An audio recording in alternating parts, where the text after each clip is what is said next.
नंदिनी और प्रिया अपने इंटरव्यू के लिए माहेश्वरी कंपनी में पहुंचे। नंदिनी और प्रिया का सपना था इस कंपनी में जॉब करने का। माहेश्वरी कंपनी भारत की सबसे प्रसिद्ध कंपनी है और इनका बिजनेस विदेशों में भी है। नंदिनी और प्रिया जब कंपनी में एंट्री करते हैं तब सब उनको ही देखते रहते हैं। नंदिनी का रंग गोरा, मोर जैसी आंखों में काजल, उसके पतले पतले होठ में पिंक लिपस्टिक उसके होठों को और भी आकर्षित कर रही थी और साथ ही अनारकली सूट उसकी सुंदरता को और भी बढ़ा रही थी। प्रिया भी दिखने में सुंदर है पर नंदिनी जितनी नहीं, वो भी आज सफेद सूट में बला की खूबसूरत लग रही थी। नंदिनी और प्रिया रिसेप्शन पे गए और पूछा, सुनिए ये आज मैनेजर की पोस्ट के लिए इंटरव्यू कहाँ हो रहा है? रिसेप्शनिस्ट G2 फ्लोर पे हो रहा है, लेफ्ट की तरफ इशारा करते हुए, यहाँ से लिफ्ट ले लीजिए। नंदिनी जी शुक्रिया, प्रिया के साथ लिफ्ट में जाते हुए। रिसेप्शनिस्ट, सुनिए आपकी आवाज बहुत प्यारी है। नंदिनी जी शुक्रिया, स्माइल के साथ प्रिया के साथ लिफ्ट की तरफ चली गई। प्रिया और नंदिनी 2 एंड फ्लोर पे पहुंचते हैं। वहां पे एक लड़के से पूछते हैं इंटरव्यू कहाँ हो रहा है, वो राइट साइड इशारा करके चला जाता है। प्रिया और नंदिनी इंटरव्यू रूम में एंट्री करती है और वहां इतनी भीड़ देख के परेशान हो जाती है। प्रिया, नंदिनी यार यहाँ तो कितनी भीड़ है, 50 से भी ज्यादा है और सबसे ज्यादा तो लड़कियां हैं, वो भी दिखने में इतनी सुंदर।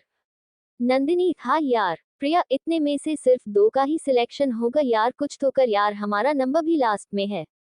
हमारा नंबर आते आते इंटरव्यू भी खत्म ना हो जाए। नंदिनी, हाँ यार कुछ तो करना ही पड़ेगा वरना हमारी सपनों की कंपनी में हमें जॉब नहीं मिलेगी। चल तू भी सोच, मैं भी सोचती हूँ। प्रिया, हाँ ठीक है सोचते हैं। नंदिनी, आइडिया। प्रिया, क्या? नंदिनी, तू बस देख मैं क्या करती हूँ, बस तू मुझे कॉल कर। प्रिया, पर क्यों? तो कुछ बताएगी क्या मुझे, तू क्या करने वाली है? बहन, कुछ ऐसा मत करना कि हमें जॉब ही ना मिले और धक्का मार के निकल दे।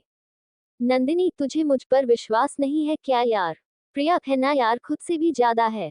नंदिनी, तो फिर जो मैं बोल रही हूँ वैसा ही कर तू। चल अब जल्दी से मुझे कॉल कर। प्रिया, हाँ करती हूँ, रुक।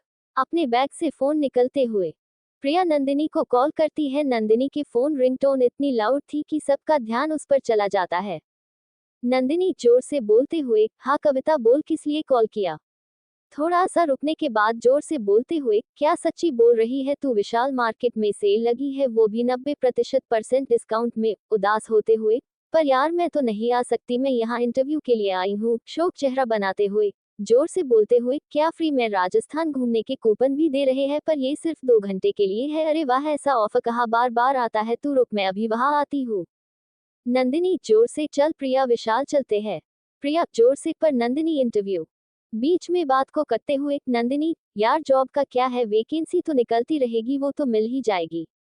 अगर अभी विशाल मॉल नहीं गए तो ऐसा ऑफर कभी नहीं मिलेगा। इतना बोलकर प्रिया का साथ पकड़ कर बाहर ले गई और पास ही के केबिन में छुप गई। इंटरव्यू रूम में उनके जाते ही शोर शुरू हो गया, ज्यादा लड़कियां के बीच में फिर एक लड़की वहां इंटरव्यू रूम से बाहर गए और देखते ही देखते लगभग सारी लड़कियां वहां से निकल गई और कुछ लड़के भी चले गए। उनके जाते ही प्रिया और नंदिनी केबिन से बाहर निकले और जोर जोर से हंसने लगे।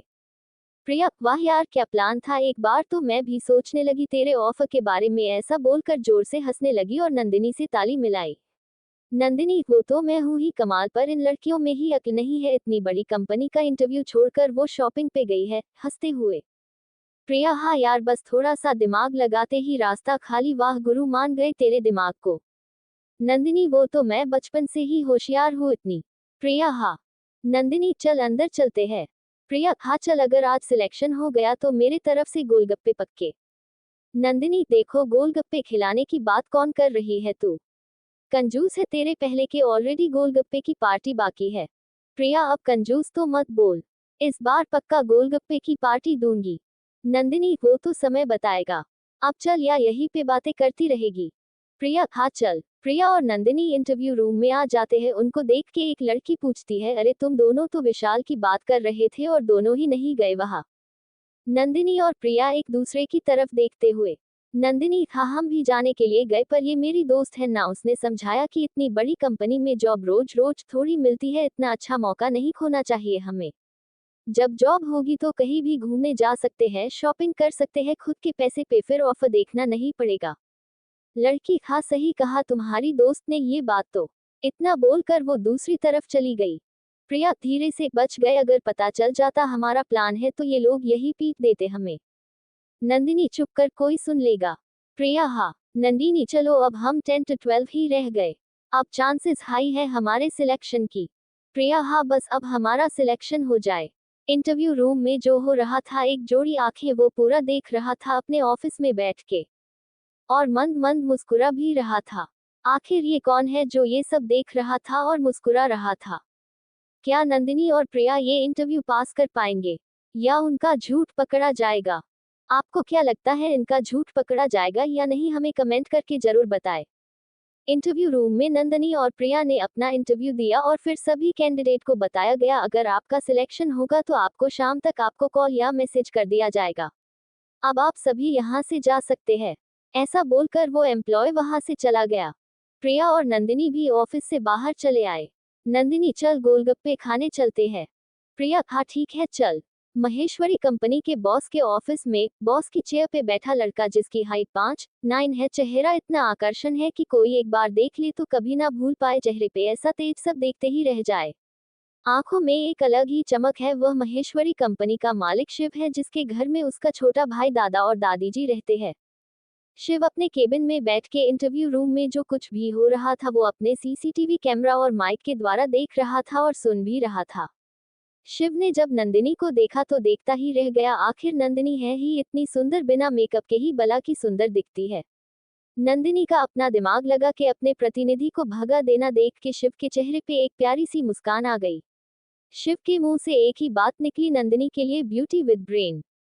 शिव ने अपने असिस्टेंट को अपने केबिन में बुलाया और बोला, शरद आज जो इंटरव्यू हुआ उसमें एक नंदिनी नाम की लड़की है, उसे मेरे पर्सनल असिस्टेंट के रूप में कंपनी में नियुक्त करो। शरद अरे शिव क्या बात है, लड़की पसंद आ गई क्या? शिव नहीं यार ऐसा कुछ नहीं है। शरद अगर ऐसा कुछ नहीं है तो उससे डायरेक्ट तेरे पर्सनल असिस्टेंट बना दिया। वैसे तू पहले किसी भी लड़की को अपने पास नहीं आने देता था अपने प्रोफेशनल जिंदगी में, फिर ये लड़की क्यों? शिव ये लड़की सबसे अलग है, इसके सोचने का तरीका अलग है। पता है इसने इंटरव्यू में 70% अपने कंपटीटर को वहां से हटा दिया ताकि उसका कंपटीशन कम हो सके। शरद क्या बात कर रहा है यार? शिव मैं क्यों तेरे से मजाक करूंगा यार, बिना अपनी शक्ति दिखाए सबको भेज दिया। शरद पर कैसे? शिव सिर्फ शॉपिंग का झूठ बोल के। शरद अरे वाह, लड़की में तब दम है, तब तो ये तेरी असिस्टेंट बनने लायक है। शिव हाँ, और ये आगे हमारे बहुत काम आएगी। शरद ये तू कहना क्या चाहता है? शिव वो तुझे वक्त आने पर पता चल ही जाएगा, फिलहाल तू इसे मेरी पर्सनल असिस्टेंट के लिए इसको मैसेज या कॉल भेज दे। शरद अच्छा ठीक है, इससे आगे पूछने का कोई मतलब तो है नहीं, तू मुझे नहीं बताएगा कारण? शिव जब तेरे को पता है तो क्यों बोल है, चल अब मुझे अपना काम करना है। शरद ओके जाता हूँ मैं यहाँ से। शिव एक कप चाय भिजवा दे। शरद ओके बॉस आप जैसा बोले कहकर हंसते हुए वहां से चला गया। गोलगप्पे के ठेले के पास नंदिनी भैया कितने अच्छे गोलगप्पे बनाए हैं आपने, मजा आ गया, चल प्रिया भैया को पैसे दे दे। प्रिया मैं क्यों दूं? नंदिनी अरे वाह इतनी जल्दी भूल गई, आज ऑफिस में तो बोला था गोलगप्पे खिलाएगी। प्रिया वो तो जब हम इंटरव्यू क्लियर कर लेंगे। नंदिनी यार पलटू इतनी जल्दी पलट गई तू, मुझे पता था तू ऐसा ही करेगी कंजूस। प्रिया चल अगली बारी में पक्का खिलाऊंगी। नंदिनी हाँ देखते हैं अगली बार तेरा कब आता है। भैया कितने हुए? भैया 50 रुपया। नंदिनी 50 का नोट देते हुए लीजिए भैया। फिर प्रिया नंदिनी को छोड़कर अपने घर चली जाती है। नंदिनी घर में आते ही जाके सोफे पे बैठ गई। नंदिनी के पापा बेटा कैसा रहा आपका इंटरव्यू, सिलेक्शन हुआ कि नहीं? नंदिनी इंटरव्यू तो बहुत अच्छा रहा पापा, अब सिलेक्शन होगा कि नहीं ये शाम तक पता लगेगा, ऑफिस से कॉल और मैसेज आ जाएगा। पापा चलो जो होगा अच्छा होगा, चल फ्रेश होके आजा मैं लंच लगा देता हूँ। नंदिनी नहीं पापा मैं और प्रिया गोलगप्पे खाने चले गए थे, अब मुझे भूख नहीं, मैं थक गई हूँ, थोड़ी देर सोना है मुझे। पापा आप भी थोड़ी देर आराम कर लीजिए। पापा ठीक है बेटा सो जा, थोड़ी देर मैं भी जाता हूँ। नंदिनी सीढ़ियों से अपने कमरे की तरफ चली जाती है और उसके पापा अपने कमरे में चले जाते हैं। नंदिनी जब अपने कमरे की तरफ जा रही होती है तब अपने भाई रौनक के कमरे से आवाज आ रही होती है। जब वो रौनक के रूम में देखती है तो वो अपनी गर्लफ्रेंड से बात कर रहा होता है। नंदिनी धीरे से उसके कमरे में आती है और उसका फोन छीन कर बोलती है कि चुड़ैल तू कौन है, मैं हूँ रौनक की गर्लफ्रेंड और आगे से उसको कॉल किया तो तेरे घर पे आके पिटूगी तेरे को। नंदिनी रूम में भागते हुए ये सब कहती है और उसके पीछे रौनक भागते हुए कहता है, दीदी यार क्या कर रहे हो आप, मुझे मेरा फोन दे दो। नंदिनी अब चल फोन रख। लड़की आप नंदिनी दीदी बोल रहे हो ना। इतना सुनकर नंदिनी वहीं पे रुक गई। नंदिनी हाँ आप मुझे कैसे जानते हो। लड़की अरे दीदी मैं शालिनी हूँ आपके बुआ की लड़की, पहचाना। नंदिनी फोन पे नाम देखते हुए, हाँ शालिनी पहचाना, मुझे माफ करना मैंने कुछ ज्यादा ही बोल दिया। शालिनी अरे दीदी कोई बात नहीं, चलो मैं रखती हूँ मम्मी बुला रही है मुझे। नंदिनी हाँ ठीक है।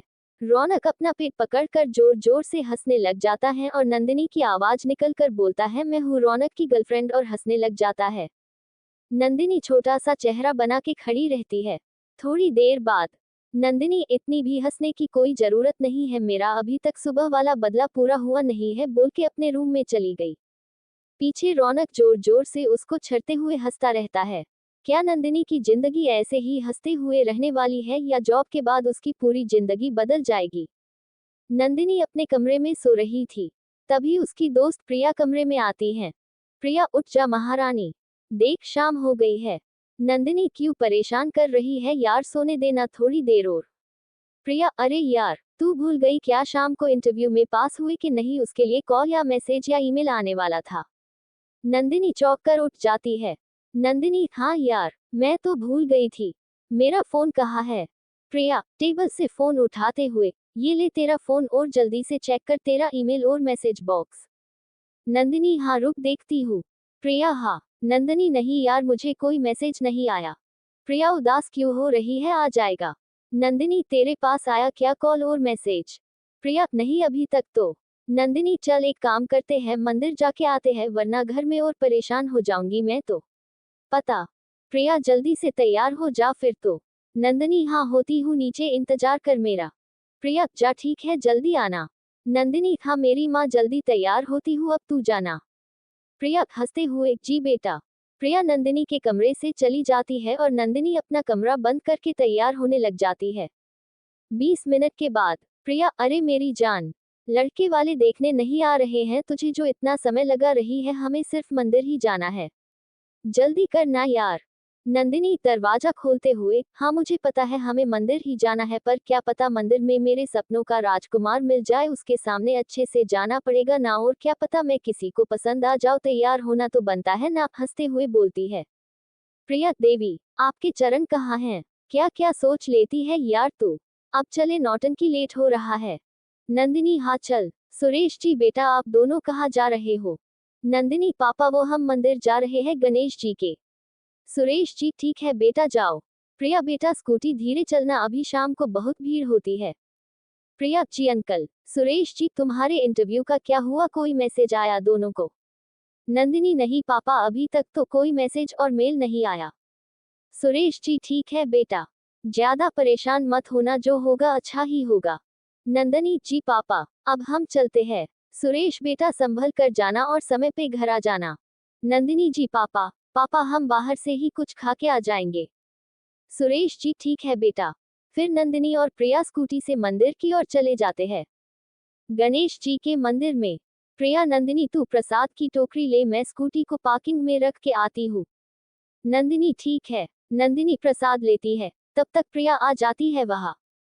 प्रिया चले नंदिनी। नंदिनी हाँ चल। दोनों मंदिर में चली जाती है और प्रसाद की टोकरी भगवान को भोग लगाने के लिए पंडित जी को दे देती है और हाथ जोड़कर खड़ी हो जाती है। नंदिनी मन में भगवान जी आपको तो सब पता है, आज हम इंटरव्यू के लिए गए थे, प्लीज भगवान जी हम दोनों को इस इंटरव्यू में पास करवा दो। प्रिया मन में भगवान जी नंदिनी का करवा दो, ये उसका सबसे बड़ा सपना है प्लीज। दोनों ही आंखें खोलते हैं साथ में। पंडित जी बेटा प्रसाद लो। नंदिनी और प्रिया साथ में जी पंडित जी। नंदिनी और प्रिया मंदिर से बाहर आ जाते हैं। तभी प्रिया के फोन पे कॉल आता है। प्रिया जी कौन बोल रहा है। कॉलर जी मैं महेश्वरी कंपनी से बात कर रहा हूँ। प्रिया खुशी से हाँ जी बोलिए। कॉलर बधाई हो, आप इंटरव्यू में पास हो गई है, आप कल से ऑफिस आ सकती है, बाकी आपकी जॉब संबंधी सारी जानकारी आपको ईमेल कर दी गई है। प्रिया जी शुक्रिया आपका। कॉलर फोन रख देता है। नंदिनी कौन था, क्या कहा जो इतना खुश हो गए तू? प्रिया महेश्वरी कंपनी से कॉल था, मैंने इंटरव्यू पास कर लिया है। इतना सुनते ही नंदिनी ने प्रिया को गले लगा लिया और बोला बधाई हो मेरी जान। प्रिया थैंक यू यार। तू चेक करना एक बार मेल, क्या पता तेरा कॉल ना लगा और ईमेल कर दिया हो। नंदिनी हाँ देखती हूँ। नहीं यार कोई मेल नहीं आया। प्रिया अगर तेरा नहीं हुआ तो मैं भी नहीं जाऊंगी कंपनी, हम दूसरी कंपनी में चलेंगे। नंदिनी नहीं मेरी जान, मेरा नहीं हुआ तो क्या हुआ, तेरा हो गया ना, इतनी अच्छी जॉब है जल्दी से हर किसी को नहीं मिलती। प्रिया पर मैं तेरे बिना क्या करूंगी। नंदिनी पर वर कुछ नहीं, अगर तू नहीं जाएगी तो मुझे अच्छा नहीं लगेगा। प्रिया उदास होते हुए ठीक है। नंदिनी चल उदास मत हो, तेरे सिलेक्शन की खुशी में पार्टी तो बनती है। चल पाव भाजी खाने चलते हैं तेरी पसंदीदा जगह पर, वही पार्क के पास। प्रिया हाँ ठीक है चल, मेरी तरफ से पार्टी। नंदिनी अरे आज सूरज कहाँ से उदय हुआ है, आज ये कंजूस पार्टी दे रही है। प्रिया चल अब नौटंकी मत कर, तू रुक मैं स्कूटी लेकर आती हूँ। नंदिनी ठीक है। प्रिया और नंदिनी स्कूटी पे बैठ के पार्क में जाते हैं जहाँ पाव भाजी का ठेला लगता है। दोनों एक एक प्लेट पाव भाजी लेते हैं और मजे से खाते और बातें करते हैं। तभी नंदिनी के फोन आता है, नंदिनी कॉल उठाती है। नंदिनी जी कौन बोल रहा है? कॉल जी मैं महेश्वरी कंपनी से बात कर रहा हूँ, आप? नंदिनी जी बात कर रही है। नंदिनी जी हाँ। कॉल बधाई हो, आप इंटरव्यू में पास हो गई है, आप कल से ऑफिस आ सकती है और आपके जॉब संबंधी सारी जानकारी आपके मेल में भेज दी गई है। नंदिनी जी शुक्रिया आपका। कॉल फोन रख देता है। नंदिनी खुश होकर प्रिया को गले लगा लेती है। नंदिनी प्रिया मैंने भी इंटरव्यू पास कर लिया है। प्रिया खुशी से बधाई हो मेरी जान। तभी नंदिनी का पर्स जो वहां टेबल पे रखा था उससे चोर उठा के भाग जाता है। नंदिनी ये देख के चोर के पीछे पीछे भागने लग जाती है। नंदिनी जोर से चिल्लाते हुए पकड़ो इस चोर को। शिव भी उसी पार्क में इवनिंग वॉक के लिए आया हुआ था और जब उसने चोर चोर सुना तो उस दिशा में देखने लगा। चोर शिव की ओर ही आ रहा था, शिव ने उसे पकड़ा तो वह चोर बचने की कोशिश में शिव को धक्का दे के भाग गया। शिव के हाथ में पर्स था, वो नीचे से उठता है और अपने कपड़े साफ करता है, तभी वहां नंदिनी आ जाती है और वो शिव को चोर समझ लेती है क्योंकि उनके कपड़े एक जैसे थे। नंदिनी पर्स शिव से लेती हुई तुम दिखने में तो अच्छे घर के लगते हो और चोरी करते हो, शर्म आनी चाहिए। बॉडी तो अच्छी बना रखी है, कुछ काम क्यों नहीं करते? शिव कुछ बोलने जा रहा था तभी प्रिया वहां आ गई और नंदिनी से बोली मिला चोर। नंदिनी शिव की तरफ इशारा करते हुए ये रहा चोर और अपने पर्स से रुपए निकाल के उसके हाथ में दे दिए। और प्रिया, शिव कुछ बोल पाते उससे पहले ही प्रिया का हाथ पकड़कर वहां से ले गई। शिव गुस्से में कभी अपने हाथ में पैसे देखता और कभी नंदिनी की तरफ। शिव गुस्से में ये लड़की बचेगी नहीं अब क्या होगा आगे जब नंदिनी को पता चलेगा उसने अपने ही बॉस को चोर बोल दिया है और मुसीबत को गले लगा लिया है। शिव क्या नंदिनी को ऑफिस से निकाल देगा या फिर उसकी मुश्किल बढ़ाएगा ऑफिस में? जानने के लिए हमारे साथ जुड़े रहिए इस कहानी में। अगर आपको ये कहानी पसंद आ रही है तो लाइक और कमेंट जरूर करें।